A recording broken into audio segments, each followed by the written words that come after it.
Tonight's story is called A Voice from the Past. It tells of a young man who, by means of tuition from a correspondence school, developed an iron will. Eventually he decided he would be better without it.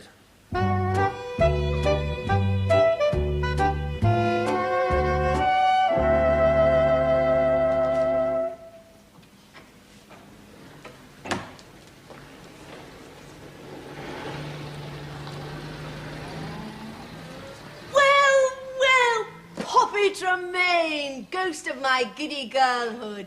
How goes it, erstwhile old hockey knocker? Why, if it isn't Muriel Branksome. And what if it isn't? Because it's not. Not what? Not Branksome, more Mulliner. Well, look, I know I've been abroad and I may be a bit out of touch, but you seem to be speaking in riddles. What's more Mulliner? I am. Reading from left to right, Muriel Mulliner. Scratched from the maiden stakes and now running in the matrimonial handicap. Good grief. Well, I don't know. Do you mean to tell me you went and married that spineless worm, Sacheverell Mulliner? Certainly not. I mean I went and married that woolly bar lamb and prince among men, Sacheverell Mulliner. Well, if you say so. But I'd have thought he was definitely the type the poet Burns had in mind when he spoke of wee, sleekit, cowering, timorous beasties going about with panic in our breasties. Yes. Well, I won't say that Sacheverell's breastie was entirely free of panic, but that's not his fault, poor pet. It's all due to that headmaster phobia of his. What headmaster phobia? It was all part of the general helplessness that brought out all my maternal instincts. He crept into my heart with his shy manner, his modest disposition, and the way he did tricks with a bit of string. He's jolly good at that, you know. It's something, I suppose. But mostly it was his gentle personality.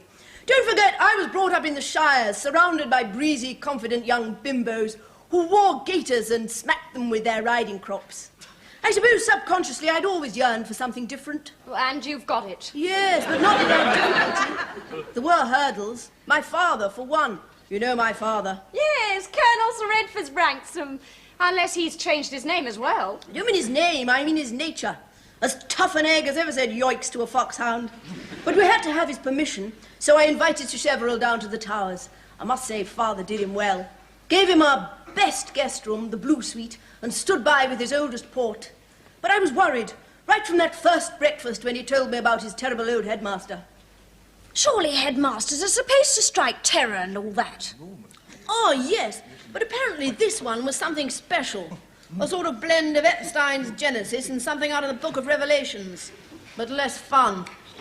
I can assure you, Muriel, that it was rumoured that J.G. Smethurst chewed broken bottles and devoured his young. Whoa, sounds a bit of a tartar. Bit of a tartar? Let me tell you that when Tartars gather to discuss some particularly unpleasant individual, they refer to him as a bit of a J.G. Smethurst. I strongly suspected him of holding blood sacrifices behind the Fives Court at full moon. What did he do to you, my little hunted hare? Beat ya? Oh, there was no need for that. Just the sound of his voice and I was reduced to mincemeat. I remember on one occasion I was bouncing a golf ball against the school wall and catching it, only this time I missed it and it bounced a bit too high, straight over my shoulder, and it went in through the head's window just as he was about to lean out. I didn't realise what had happened at first until I heard this great voice above me, as if it were coming from heaven. Mulliner, it said. Mulliner. And? That's all. Just the one word, but you didn't hear it as I heard it, and as I still hear it in my worst dreams and waking nightmares. Mulliner. Mulliner! Oh. Luckily, I was taken away from school shortly after that. Oh, well, perhaps it's just as well. Maybe after that baptism of fire, Father won't seem so bad. But if you think it's going to be a picnic, you're very much mistaken. Father's a gorilla. I remember when I was engaged to my cousin Bernard, Well, you were engaged to your cousin? Yes. Didn't I tell you? No. Ah, yes. I used to be engaged to my cousin Bernard, but I broke it off because he tried to boss me. A little bit too much of the dominant male about dear old B, so I handed him his hat. We're still good friends, though. But the thing I was saying was that, Bernard used to gulp like a seal and stand on one leg when Father came along, and he's in the Guards, so that just goes to show you. Yes, indeed. Well, I'll have to try and think of something to impress him. I know a fair deal about the Russian ballet. Perhaps I should have brought my silk Japanese prints. No, I'm afraid you haven't got the message, Sacheverell. Chat about the price of wheat, about the sheep in sickness and in health, turnips you have met, that sort of thing. It's no use. Ah, morning, Father. Morning, my dear. Ah, so this is a young fella, is it? Good to see ya. Mariner, isn't it? Well, we can't call you that. What's your first name? Sacheverell, sir. Sir who? No, sir, nobody. No, No, Father. Sacheverell. Yes. S for sweet, A for angelic, C for cuddly. All right. Well, as I was saying, good to see ya, Mariner. Sit down, boy, sit down. Well, I'm sorry I wasn't up to welcome you last night. It's a bed, you know. Oh, yes, indeed, sir, but I'm glad to see you like a nice lie-in the morning. I do myself. Lie-in? Lie-in? What you talking about? I've been up since 6. This is my second breakfast. Have to look at me mangled wurzels. I'm sorry, sir. I didn't know that you bred them. Grew them, Father. Oh, yes, indeed. Grew them, yes. There must be a blaze of colour this time of year. Damn good crop, if that's what you mean. Know what I put it down to? Manure. That's the answer. What's that muck you're eating? Kedgeree, sir. Ugh, horrible-looking gunk. Can't think why we're serving slop like that. Well, I ordered it especially, sir. I've always eaten kedgeree for as long as I can remember. Mother said I needed the roughage. Good God. Well, it's your stomach. What were we talking about? Manure! Yes, sir. Speaking of remembering and times past, sir, how do you like Proust? I don't like these chemical fertilizers. I stand by manure. Yes, we've noticed. Had enough, eh? Quite right. Save your appetite till luncheon. I can promise you a treat. Saddle of mutton. Recommended. Oh, splendid. One of my own flock, Southdown. Fine young ewe. You mean a sheep? Where the devil do you suppose mutton comes from? Well, I'd never really thought of it before. Eating a sheep. Not a whole one. And afterwards, what do you think? Glass of the 08. Oh, 8. 08! Oh. 8? Port, my love. Our best year. Oh, fine. As long as I can have mine with lemonade in it. No. Well, no, I should expect I'll be able to manage without. I shall feel like Ulysses gazing on the wine-dark sea. And speaking of Ulysses, sir, what do you think of Joyce? Joyce who? No, James Joyce. Never heard of either of them. I don't suppose you'd care to see a trick with a bit of string. You're quite right. I wouldn't. Yes, well, I think we'll leave you to the old trough, Father. Come along, Chucklehead. Manure. Very good.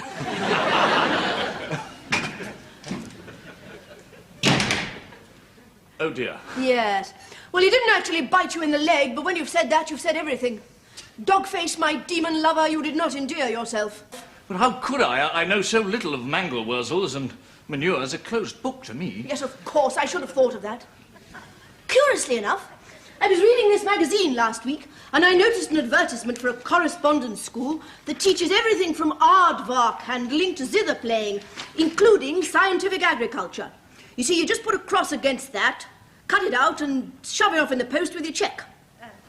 Do you think it'll work? What can you lose? For the full course in advance, 15 guineas. Exactly. A mere bagatelle for the woman you love. Send that cheque, take that course, get a little smart, and I'm yours, old horse. Yes, I'll do it. It'll be splendid to throw off a good thing from time to time on, Guano? Or the influence of dip on the younger Leicestershire sheep. Yes, Father would be absolutely delighted. But for now, if I were you, I'd get yourself urgently called back to London. Will he believe it? He'll second it. I'll pack straight away. That's my little 15-guinea Galahad. Godspeed, Wonder Boy. Yes. Father, Sacheverell's been urgently called back to London. Thank God for that. That's what I like about you, Father. The way you conceal your grief. Did he take the course? Oh, yes. I didn't hear about all this until long after. But he clipped the coupon, enclosed his cheque, and told them to shoot the works. But as the lessons went on, he found himself getting more and more puzzled and peeved. And by the time the 7th lesson came, he was livid. He decided the school was deliberately hornswoggling him, and he was going to show them that they couldn't get away with it.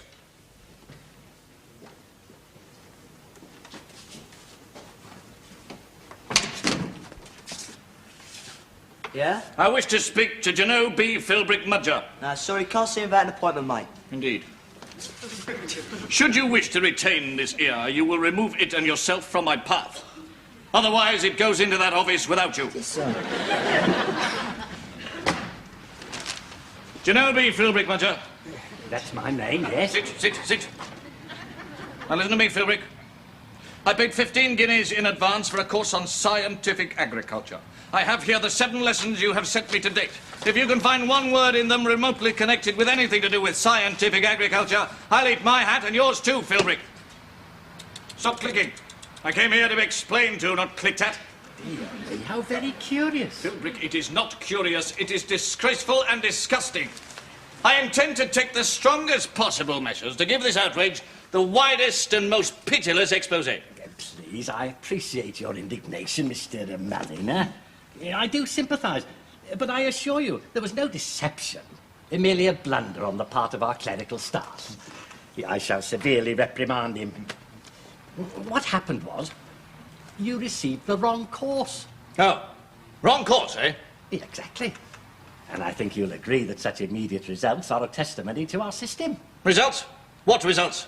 Mr. Malina, what you've been studying for the past weeks is our course on how to acquire complete self-confidence and iron will.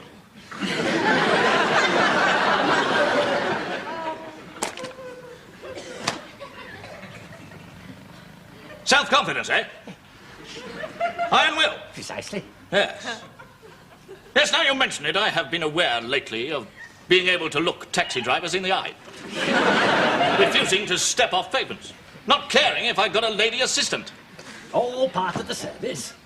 We shall, of course, also supply your original lessons in agriculture. No, forget him. I only needed those in order to suck up to some old bore to ask permission to marry his daughter.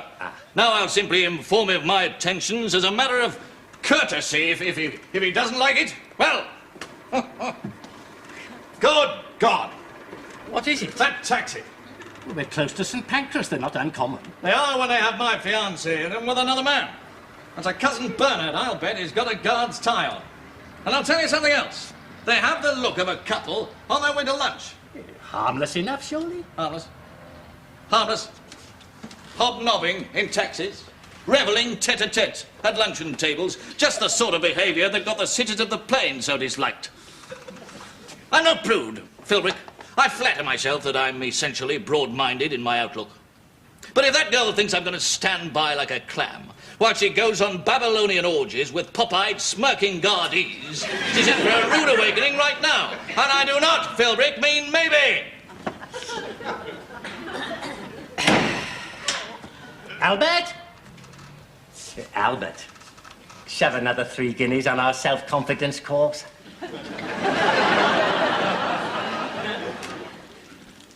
Hello, Streptococcus. I telephoned you earlier to ask you to give me a bite of lunch, but you were out, so I wrote to old Bernard instead, and we buzzed off to the Savoy in a taxi. I saw you. Did you, you poor old chum? Why didn't you give us a yell? I have no desire to meet your cousin Bernard, and while we're on this distasteful subject, I must request you not to see him again. You must how much? I do not wish you to continue your cousin Bernard's acquaintanceship. I don't like his looks, nor do I approve of my fiancée lunching alone with young men. You want me to tie a can to poor old Bernard?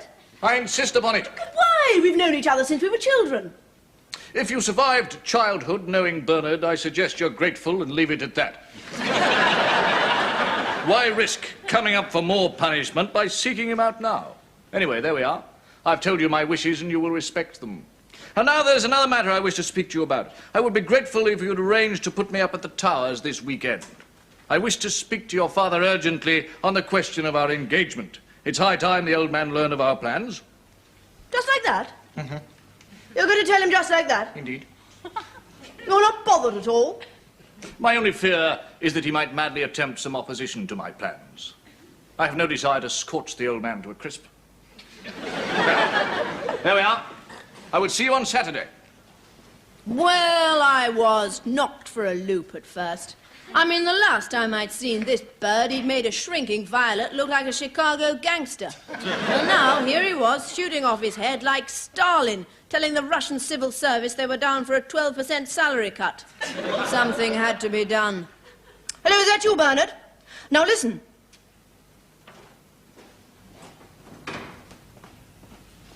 Got here in 45 minutes flat from Charing Cross. Not so bad, eh? Hello there. Welcome to the Ancestral. I'm the old boy's nephew, by the way, Bernard. Yes. Yes, I know. What are you doing here? Oh, I see the old man invited you, did he? No, young you, actually. Oh. You too, I gather. She told me about you. Sacheverell Mulliner, ain't it? Or may I call you Sashes? Bit of a mouthful, the whole thing, what? You don't mind, do you? I do rather, yes. I prefer Mr. Mulliner, if the 5 syllables aren't too much for you. Oh, yes. Right. Good. Ah, you got here then. Clearly. Any sign of the bish yet? The Bishop of Bogness coming to confirm a bevy of the local yokels. Indeed. No, Father said he got a telegram to say that he was going to be latish, so we won't wait dinner. Ah, well, I might as well go up and start disguising myself as a waiter then. I take it I'm in the blue suite, as before? No, as a matter of fact, you're in the garden room. Oh. You see, we've decided Yes. to keep... I see perfectly. But the silly old sap didn't see at all. The blue suite was being kept for the bishop, but he thought he'd been elbowed out of the star treatment by Bernard. All of which didn't make for a very jolly dinner party. There was Sacheverell, brooding over what he thought was a snub. There was me, brooding over Sacheverell, and Father was in one of his fouler moods. It would be a night we had spinach. Gah! What is this dashed, slossy, disgusting, slithery, gangrene mess? It's spinach, Father. Then take it away and give it to the cats. You know I hate spinach. But it's good for you. Who says it's good for me? All the doctors, it bucks you up when you haven't got enough hemoglobins. I've got plenty of hemoglobins, more than I know what to do with. It's full of iron, Uncle. Iron? Iron? Do you take me for a sword swallower? Are you under the impression that I'm an ostrich and I should browse on iron? Perhaps you'd like me to tuck away a few doorknobs, or a couple of pairs of roller skates, or a small portion of Tic Tacs. Iron, forsooth! Branksome! Eat your spinach.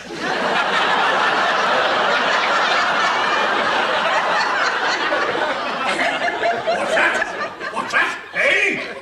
You will eat your nice spinach immediately, Branksome. Hey!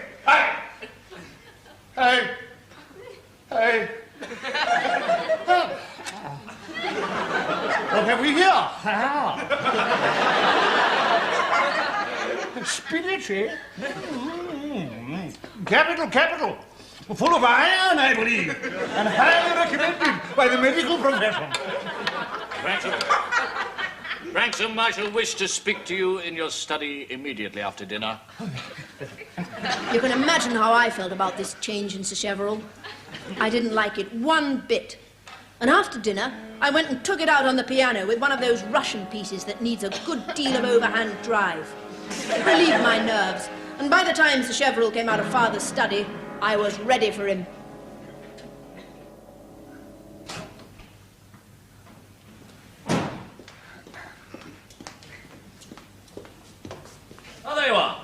Do sit down. Well, I put your father in his place at dinner, what? Put him right where he belongs, I think. He's not so hot. The way you talked about him, anybody would think he was the real Ginger. Quite the reverse, I found. As soft-spoken old bird as one could wish to meet. The moment I told him of our engagement, he came up to me, rubbed his head against my legs, and rolled over with his paws in the air. What? Our engagement. Oh, I see. You told him you were engaged, did you? I certainly did. Well, you can jolly well go back and tell him you were talking through the top of your hat. That last remark again, if you please. Certainly. 100 times, if you wish. Get this well into your fat head. Memorize it, if you will. If necessary, write it on your cuff. I won't marry you. I wouldn't marry you for a substantial bet or to please an old school friend. So there. This sounds like the bird. It is the bird. Are you really giving me the old raspberry? I am. Don't you love your little Sacheverell? I think my little Sacheverell is a mess. So there. You said that. And I shall say it again as many times as I wish. So there. So there, so there, so there, so there, so there.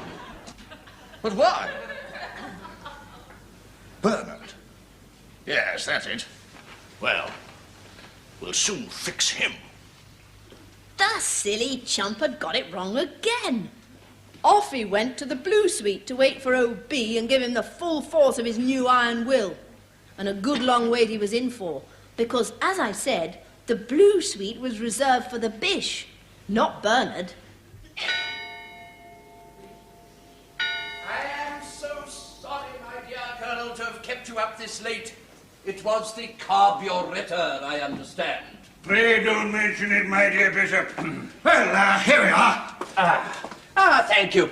I feel sure that tomorrow I shall be less fatigued and in a position to meet the rest of your guests. There's only one besides my nephew Bernard, young fella named Malina. Mulligan? Malina. Ah, yes, Malina.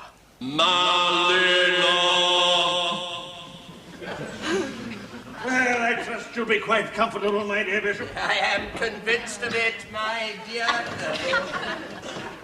Good night, my dear Bishop. Good night, my dear Colonel. Of course, obviously, what had happened was that the Reverend J.G. Smethurst had been made a bishop while Sacheverell wasn't looking. But also, obviously, in the process, his voice had lost none of its power to terrify the lad out of his wits. But what about all this newfound iron will of his? Gone with the wind, collapsed, dropped like a dowager's dewlaps. Sacheverell had reverted to a 15-year-old jelly. And under the bed he stayed for a full hour, until he was sure the Bish was asleep and snoring, not just humming one of the song hits from the Psalms. Then he crawled out, groped his way across the room, trying to tiptoe about 3 inches above the floor and not let his ears rustle in the breeze from the window, opened the door and stepped into the safety of the corridor.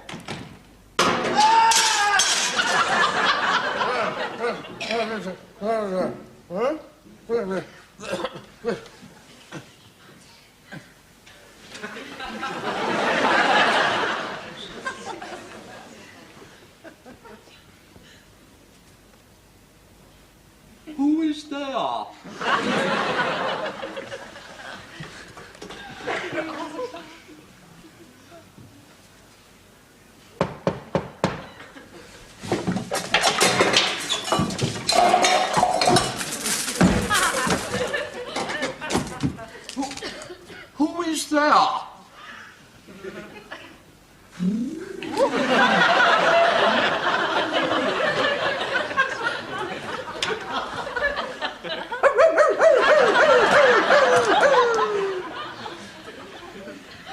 Who is there? Me, sir. I thought I heard a noise, my dear Bishop. Is something the matter? Yes, my dear Colonel. A burglar. A burglar? A burglar. He's in the bathroom. Then how extremely fortunate that I should have chanced to bring along this battle axe and this shotgun. It's all right. Good heavens. He says it's all right. Why does he say it's all right? I didn't ask him. He simply said it was all right. But it is not all right.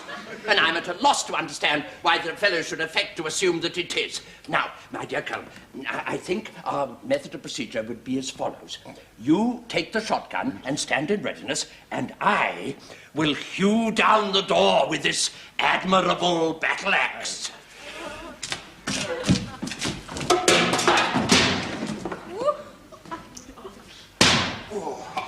Meanwhile, completely unable to sleep, I'd got up and was sitting by the window, dreaming my girlish dreams of hitting Sacheverell over the head with a brick, and yet yearning for the old, timid, helpless, fluttering pipsqueak who'd only made me want to stroke his hair and offer him lumps of sugar.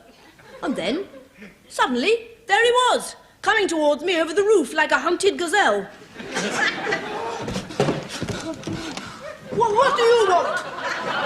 As a matter of fact, I was wondering if I might hide under your bed for a bit. Who are they? Headmasters, hordes of headmasters, and colonels, coveys of colonels with shotguns and battle axes. Save me, please, Muriel. Oh, come right in. Oh, there. Listen. He's quick under my bed to be safe now. Now tell me all about it. Well, I was in the blue suite and a bishop came in and he turned out to be J.G. Smethurst. What were you doing in the blue suite? Well, I went there to tell Bernard he could marry you over my dead body. What a revolting idea. I don't see how it could have been done anyway. What made you think I was going to marry Bernard? Well, I thought that's why you gave me the bird. No, I gave you the bird because you turned into a beastly, barking, bullying, overbearing blighter. Had I? Yes, I suppose I had. Oh, dear. Father's tripped over the dinner gong. That won't improve his temper. Is there a good milk train this morning? Yes, there's one about 3:40. I'll catch it. Ah, well. I suppose it won't be long before we meet again. One of these fine days, I'll pop up to London, we'll have a spot of lunch and get married. Married? Muriel, do you really mean you'll marry me? Yes, of course I do. The past is dead. You're my own sweet angel pet again, and I love you madly. Hi, sir. I've just remembered I paid 15 guineas for a course of 20 lessons, and I've stopped it after 6, and now I don't think I've the nerve to go back and ask for a refund. And don't you ever find it, my little sheep in sheep's clothing. Oh. Just stay as sweet as you are. Bless your little craven heart.